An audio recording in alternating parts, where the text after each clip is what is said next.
is slightly stronger. I think, for better or worse, I'm probably the odd one out, but I'm, I guess, principally an educationalist. And I've spent the last 10 years working on the proposition that we can either extend or support or enhance education with mobile technology.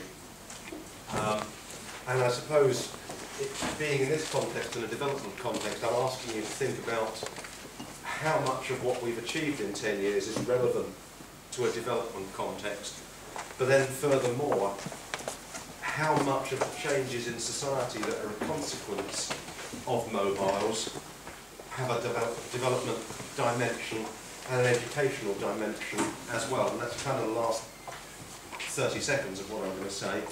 I'm not going to talk about particular projects except in passing, but I guess I've been identified with this kind of work from the outset, from about the year 2000. And I think what we've achieved in those 10 years, to a greater or lesser extent, has been to demonstrate that we can use mobile technology in some way or other to take learning or education or training in some shape or form to people or communities, regions, countries that were previously inaccessible. And sometimes they have been inaccessible by virtue of infrastructure or geography, some kind of spatial distance, but other times they've been inaccessible to other educational interventions for reasons of social or cultural or economic distance or difference. One of the earliest projects I was involved with was in Kenya, where you can probably rehearse all the usual arguments about supporting, in this case it was teacher training, in-service primary teacher training for 200,000 primary teachers. And as I say, you can rehearse the usual arguments about poor infrastructure, no mains electricity, no broadband connectivity, no secure rooms. And then the upside of the same argument is that you've got very good coverage across most of the population, if not most of the land area. You've got certainly coverage concentrated in main roads, coasts, cities, towns, highways, tourist venues. You've got ownership and acceptance and familiarity of certainly simple mobiles amongst teachers. They are the early adopters. You know, when we did the field work, we discovered they're the early adopters. You know, so this is an example, in attempting to reach 200,000 teachers, an example of overcoming kind of infrastructural and geographical distance or difference, separation. And what we did was maybe not, in some cases, kind of educationally profound. A lot of it was kind of working within a conventional open and distance learning framework where the students also had some books. They could walk 10 kilometres to a teacher advisory centre because we would also send them video cassettes or audio cassettes. We would use basically SMS as a kind of support mechanism, saying, look back at last week's work, look forward at this week's work, these are the headlines, this is a list, this is a book, these are the bullet points, here are some few definitions, you know, this is Bloom's taxonomy or Ohm's law or important dates in Kenyan history, whatever, but you know, just small stuff. And also logistical stuff, which has also been done elsewhere in Africa. You know, go to the post office, pick up some books, remember to pay your fees. All of that stuff to make the service run more efficiently. We also used it, I think this was relatively unique, to set up what I think widely called the EMIS system, Educational Management Information Systems. It's more or less impossible to get accurate, timely census data for an entire country.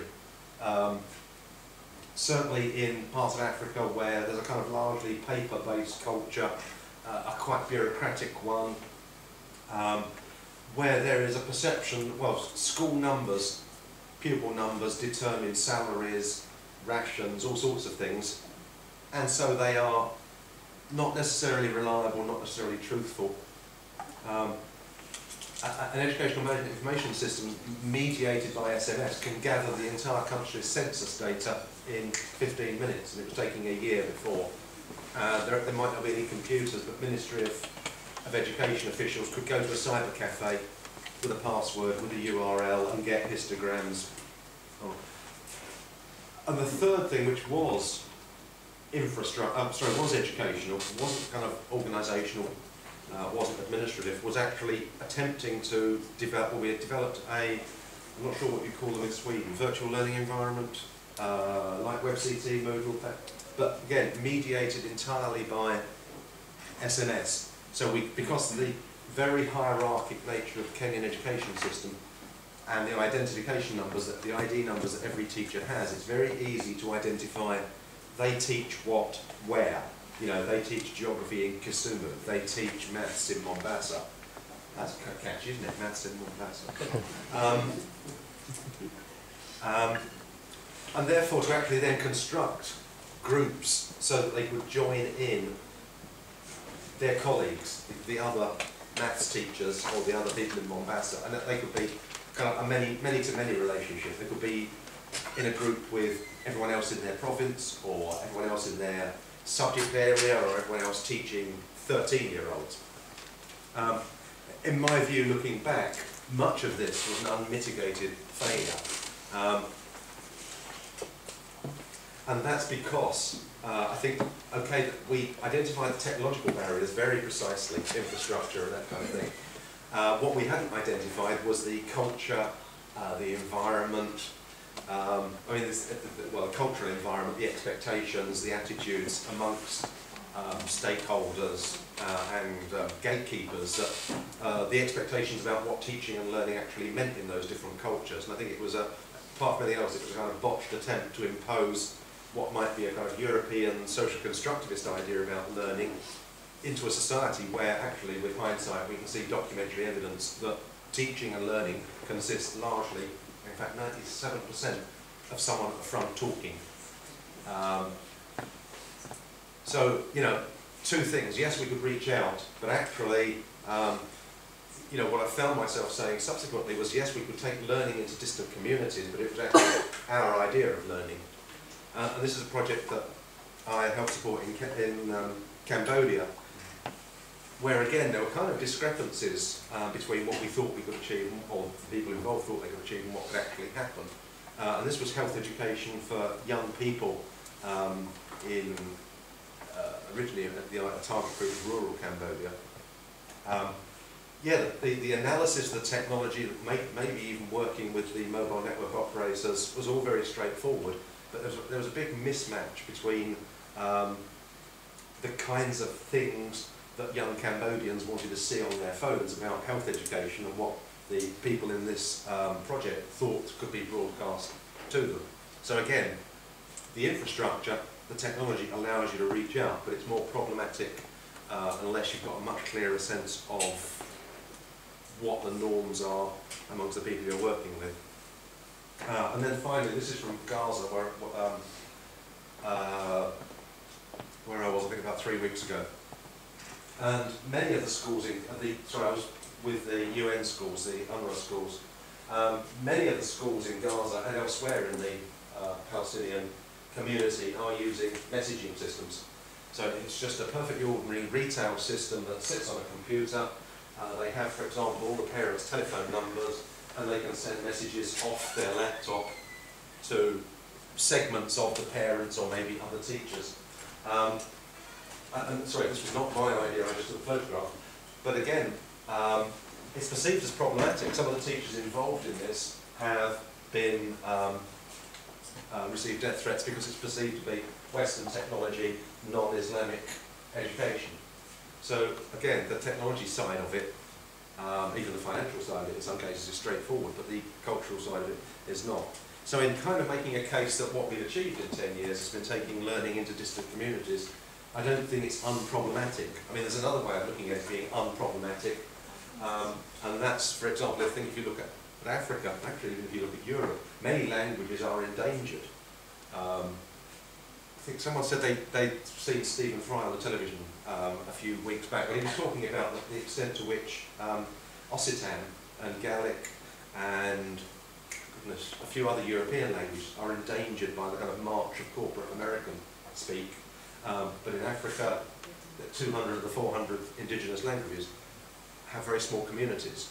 And so if we're thinking about using those ubiquitous, accepted technologies to take learning to them, it's going to be kind of central government learning, it's going to be international learning, and there's the argument that we can kind of connect them to the global knowledge economy, but there's also the possibility, a kind of ecological possibility, that we're going to endanger their culture. It's not going to be big or resilient or robust enough to actually withstand being connected to the information superhighway.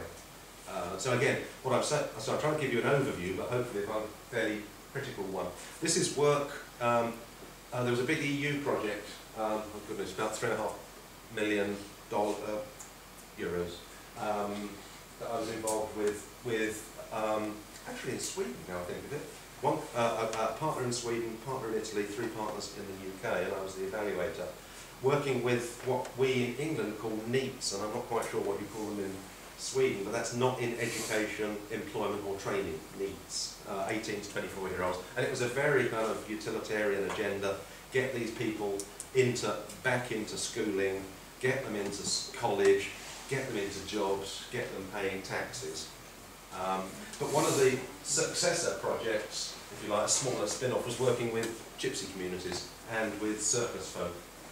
So again, it's not necessarily an issue about kind of vast geographical distances, it's more a kind of cultural difference that these people actually want to travel around, for example, travel around the UK, and we would still like to give them the opportunity to access the national curriculum. But again, you could see that as kind of jeopardising their culture. You know, I'm sure there's an ongoing history of central government educational institutions wanting to, is there a word, sedimentarise? No. Turn nomadic communities into sedentary ones, that's what I'm trying to say. You know, so it might be, well, the Turkana in northern Kenya, or it might be circus people in northern Scotland. You know, so again, I think there is a kind of problematic issue. I think we've also managed to, sorry, a picture of Nairobi bus station. We've also managed to exploit what you might call dead time. You know, because for many people, many communities, a mobile phone is the only thing they're carrying. They're not going to carry a book, they're certainly not going to carry a laptop. And so therefore, you know, if there's just some kind of little gobbet of stuff they've got to learn that they can, I don't know, read in the bus, read on the lift, then you can kind of argue it's slightly more efficient. You can also argue it's trivialising education. You know, it's turning it into sound bites. And another community, so this is a project that Sony sponsored me to run my own university in Wolverhampton. This is a very long time ago. Anyone remember what PDAs are? They're kind of, I have to explain. A man over there in his wheelchair. Oh, he's old enough to remember. Yeah, I have to explain them now as being like kind of smartphones without SIM cards. Is that okay? They're like smartphones without SIM cards. But we have a situation where English higher education has been opened up, been made more accessible. That means communities are coming into it with no history of higher education or further education in their family or their street or their community. And so we were using these PDAs as a way of making it more open or accessible to them. So again, a kind of social distance rather than a physical distance. Okay, so that's kind of half of what we've achieved, and the other half is actually to make education or learning kind of richer or more enhanced, to actually kind of change the meaning of it. So the previous slides were talking about an idea of education which was the same old education, but taken to new groups of people. But I think the second thing we've achieved in various different ways is to kind of change the meaning of what learning is, and partly to look at that in a large scale. It's actually an attempt to take it out of the classroom. You know, and you could argue that what we've seen over 200 years is an attempt to get education into the classroom. You know, it's kind of reduction, or into textbooks, into simulations, into very straightforward, manageable narratives. And hopefully what we're doing with mobile technology is actually kind of disrupt or challenge that to get it out into kind of contingent real life, make it messier. And this is fairly straightforward, this example. It's in the Lake District, looking at nuclear power stations where, you know, students have field trips, and they used to have to write on pieces of paper which would get wet because it's the northwest of England, and they'd lose their readings, and then they'd go to the field study centre, and they'd have a spreadsheet, and you know, they'd either find out their data was wrong, or they've lost a day's work or whatever. But now if you just take a smartphone or a PDA out, there's a functional advantage that you can capture the data, you can do the calculations on the spot. But actually there's a different advantage, which actually means students are getting their results in real time, which means you're no longer getting a session or an experience which is kind of hardwired. You're not just working through the script, you know, and you work through the script, you do all the things you're told to do, you take it back, do the calculation. But you can actually think, aha, the readings I'm getting this morning, maybe this afternoon I should go and look over that corner or that corner. It's contingent. It depends on the, you know, the kind of ongoing reality. So it's more reactive and responsive. So I call that contingent learning, as I say, rather than kind of scripted or hardwired. And there's other examples. You can, for example, and I've done it, use a Wii mote. Yeah, you know, those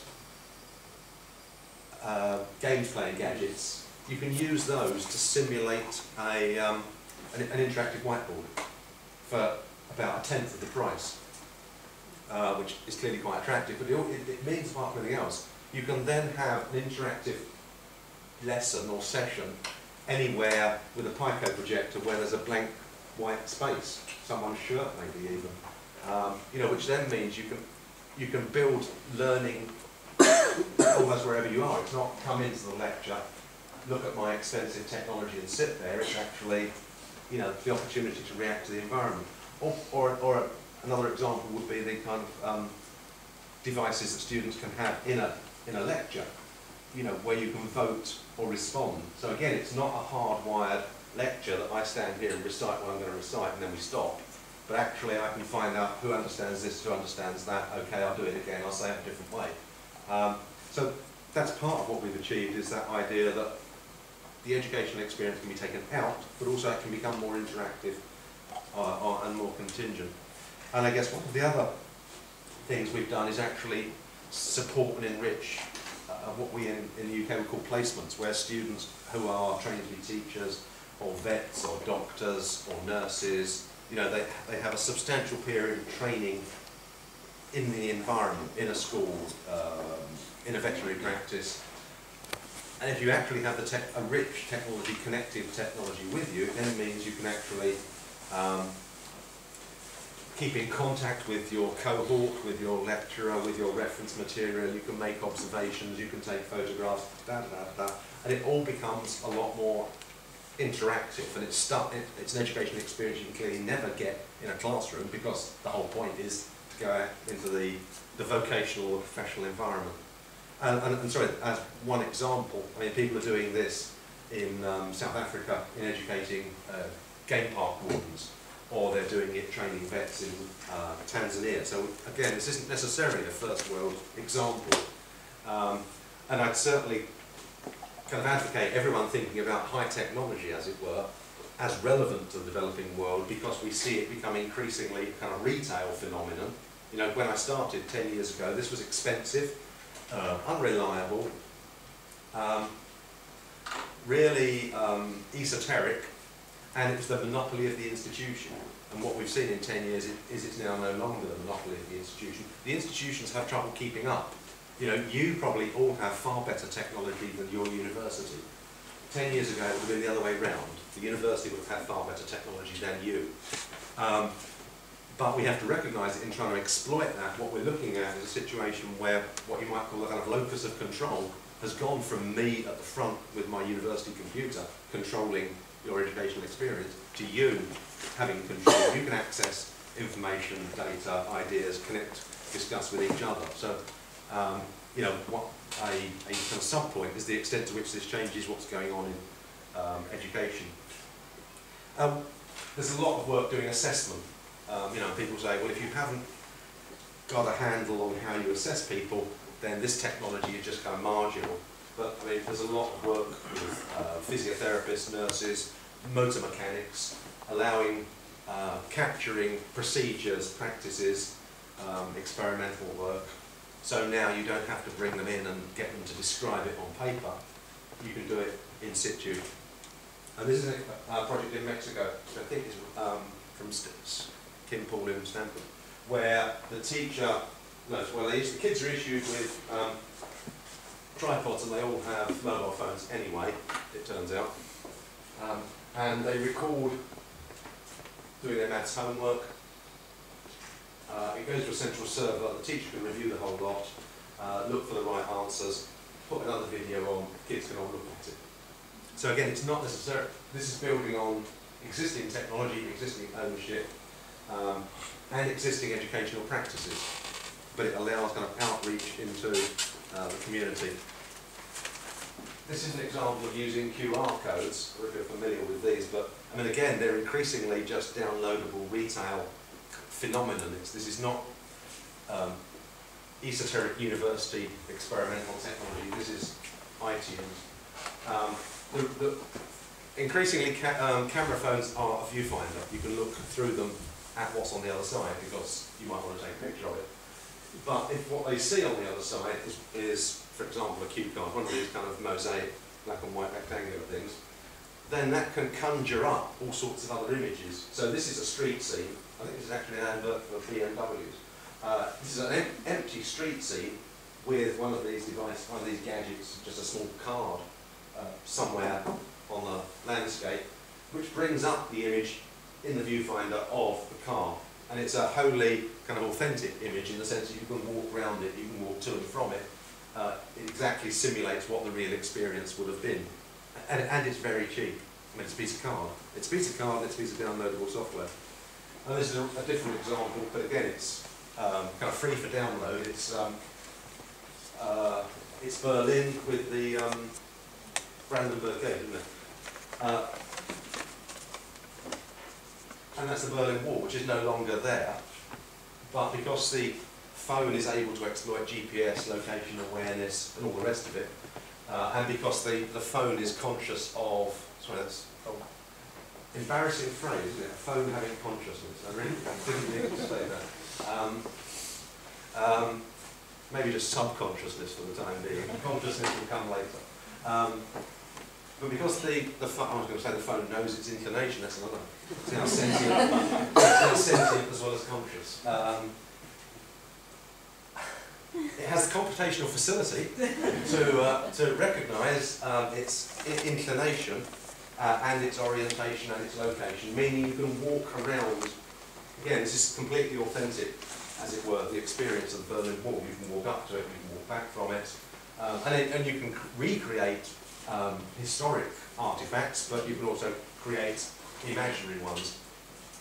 So I think that's the sense in which we've kind of made education's challenged how it has been happening. And of course the major observation actually, especially with disadvantaged or distant or disengaged people of all sorts of different communities, is that actually working with cute technology raises their enthusiasm or their motivation. And I guess the other thing we've done is kind of challenge, I mean this might not be your ballpark, but challenge existing ideas about educational theory. You know, so the social constructivists or the behaviourists or whatever. So for example, in English higher education, the accepted wisdom about how people understand and learn in higher education is due to a woman called Diana Laurillard, who classically has a diagram with 4 boxes on it. Well, her diagram now has 8 boxes on it, you know, so we think that's an achievement. She's recognised our place in how we theorise learning. And there are quite a few things we haven't achieved, and again, there's a resonance with maybe mobiles for development or ICT4D or D, actually, things we haven't achieved. One of them is often scale, although I question whether scale is intrinsically a good thing. Another is sustainability. I mean, maybe just financial, but actually cultural as well. You know, how to kind of bed in what we're doing in ways that we can walk away and it's still there. Equity, you know, have we just proved this is kind of for rich people, rich institutions and rich countries?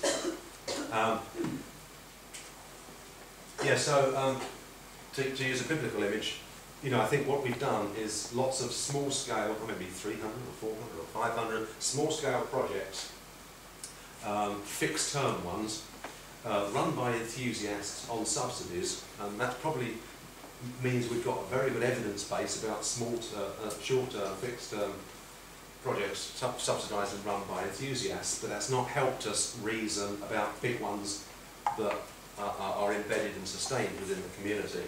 And I'm not sure, certainly in the UK, maybe in the EU, but some of the funding mechanisms are responsible for that, because the funders will look for good projects in the hope that they'll become sustainable, rather than looking for sustainable projects in the hope that they'll become good. And so there's the way funders work, or the way people evaluate, looks at the kind of seed, the artifact, the project, the outputs, rather than looking at the terrain or the environment or the host or whatever. You know, so I think we have not succeeded in that respect. And I think that is partly due to we have not been very good at evaluation. I mean, I say this to other educational audiences and they say, well, what's new? None of us are. But I don't think we've kind of quite figured out what is the nature of the argument or the rigour of the results that we need to be taking to people who fund stuff, you know, big stuff like ministries or university accountants. And maybe that's because of a kind of preoccupation just with the pedagogy and the technology rather than some kind of wider issues. Oops. I mean, having proved that what we're doing is a good thing, or at least demonstrated it, in the UK, but I've also made this argument in Africa, I mean with ministries and officials, that okay, it's a good thing, but it's financially unsustainable if you accept a model where the institution or the ministry or the government funds the technology. If you shift your default so that the learner brings their own technology, then you've potentially got a sustainable scenario. But the problem is that you have to then recognise that the control is no longer vested in the lecturer or the institution. It's vested in the learners or the audience or the public or whoever. And that's problematic when I talk to English teachers or university lecturers, and indeed in South Africa as well. There's this notion that all of a sudden the animals are going to run the zoo. And they find that quite challenging. You know, and there's other stuff going on in UK higher education about digital literacy. You know, what is the digital kind of skill set to help you read and write a digital world? Well, okay, we can maybe define what that is for our undergraduates, but many of the consequences are that lecturers will have to learn with their students or from their students. So again, yeah, there's another take on the fact that it's potentially a new ball game. I'm getting near to running out of time, aren't I? One of the... okay, so a couple of slides. One of the things we've learned, I mean, these are abstract, complex technologies, rapidly evolving, and from a technological perspective, and even more rapidly being appropriated and misappropriated. Someone's mentioned missed calls, for example, which you know, is an example of they weren't intended for that, the network to get no revenue, but that's how we use them.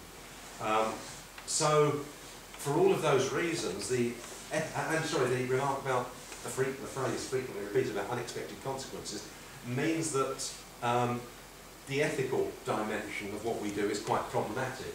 You know, it'd be quite problematic even if the consequences were expected rather than unexpected. But this, for example, is a project in it's in the west of England, where at primary school the kids were issued just with little sensors to go on their phones that picked up maybe sulfur dioxide, carbon monoxide,